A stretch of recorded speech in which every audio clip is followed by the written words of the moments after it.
This might look like a typical basketball grandstand filled with a sea of Asian fans, but look closer and you'll see one enthusiast who really stands out from the crowd. It's Hong Kong basketball journalist and player Matt Jung. Matt's lived in the region for several years, but how did the former NCAA Division I player end up in Hong Kong?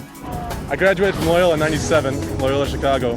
My first actual job interview was over the phone with a marketing company in Hong Kong, specifically for the basketball division of the sport group.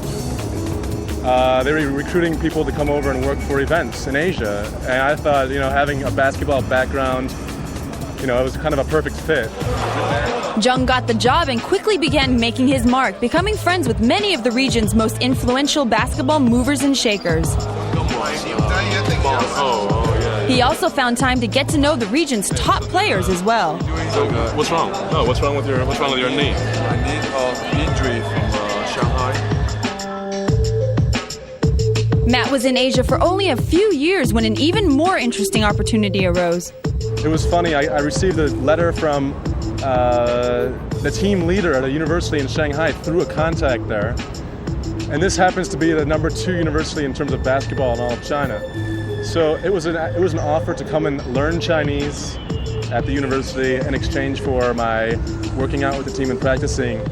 Matt spent 8 months training with the Shanghai University team before he experienced a major setback. I was going to be the first American or Western player to participate in the national university games in China as a basketball player for a university.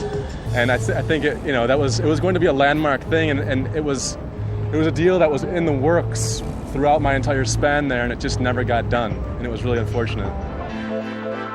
Despite the bad experience, Jung was determined not to give up on his dream of playing in Asia. I left Shanghai. I moved back to the States, actually, to take a look around and see what was going on in terms of, basketball. I spent 3 weeks with the China national team, preparing them for the Olympics in Oregon, and that was really nice. And my heart was back in Hong Kong, so I came back here to find a new job. And as soon as I got back, I was picked up by a club team here, and I got to play with my best friend, so it was great. As it turns out, his best friend is none other than Hong Kong international and Matt's teammate on the Flying Eagles, Heung. The two share such a strong passion for basketball that even during the off-season, they can often be found at neighborhood courts playing pickup games. Matt and Mike come from opposite ends of the spectrum, but when they get together on the court, it's like magic in motion.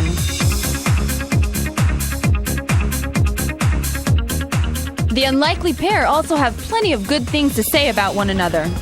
我真的要参加你的国家队。 And he's cool.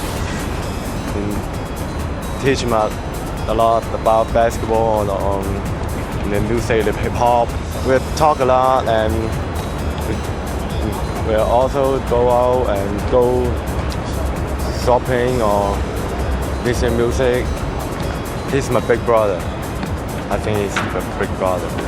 I just have a tremendous amount of respect for him. I kind of view him as my little brother because he's the one player in all of Hong Kong that I would play with above anybody. He plays basketball from the heart. Skill-wise, he's with a basketball in his hand. He's one of the better players I've ever played with, and that includes at the NCAA level. I haven't seen a player move in a north-south direction as fast as he does with the basketball in his hand. He's really, really explosive, and that's because he gets so low with the basketball, but he lives with the basketball, and I would expect that from someone who lives with a basketball. Although the two play well together, they do have their differences, the most obvious one being their styles of play. 19-year-old Mike has developed some funky NBA ball skills that make him a standout. My basketball playing style is totally different and much more aggressive than other players in Asia. The majority of Asians aren't very tall. So on the court, they usually just shoot from outside. But my style of basketball allows me to play off the board, drive the ball in, and take it straight to the hoop. Matt, on the other hand, considers his moves to be more artistic. This is very very subjective, but for me, I'm not a very good dancer. but when I have a basketball in my hands and I'm by myself on a basketball court, I feel like I'm dancing. I feel like basketball can be an aesthetic of its own. It's almost an art form, it can be, and it's my way of producing art when I can. I know that's kind of a bold statement, but it's my own art, and I don't do it for anybody else except for myself. So I get to dance, and that's what basketball means to me, and it's a great feeling for me to play basketball. But despite the love they both share for the sport, the two have very different basketball dreams. I have finally just started to make a name for myself in this sport. There are still many people who do not know about me. But my dream is to one day be able to play in China for the Chinese Pro Basketball League. I want to continue playing until I'm 30. And after that, there may be a chance down the road where I'd consider coaching. But until then, I want to promote the sport. I want to grow the sport on these grounds in Asia, because I think that the opportunity here to build something special is for these people and for the kids and for all the the young people, the dreamers out there. That's what I want. I want to be a part of something like that. But until those dreams materialize, it's clear that these two brothers of basketball are just happy to spend as much quality time as possible together on the court.